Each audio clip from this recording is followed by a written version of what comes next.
pasensya na po kayo, hindi na po ako lalapit dahil amoy asin na po si Big Daddy Rapo, pang-walong barangay ng puno.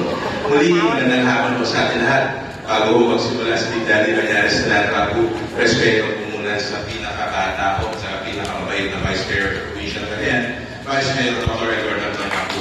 Palakpakan po natin. Sa lahat po, nakasama kong konsel ng bayan ng Ulong, palakpakan po natin siya.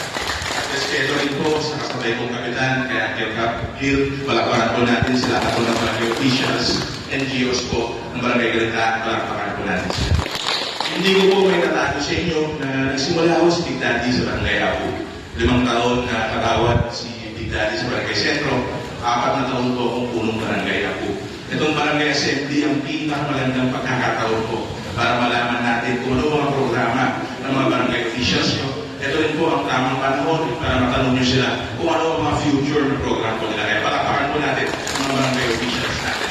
Ito po ang lagi kong sinisigawa. Agyaman po tayo barangay Galitaan. Wala pong Big Daddy Banyares na nato sa harapan nyo kung hindi nyo po ako pinagbigyan ng 2022 ako. Kaya maraming salamat po sa support. Bilang panguli ako, bibilisan ko na lamang po. Alam ko po, nakatanggap na kayo ng mga leaflets ni Big Daddy Banyares sa NATO. Andun po ang mga nagawa ko.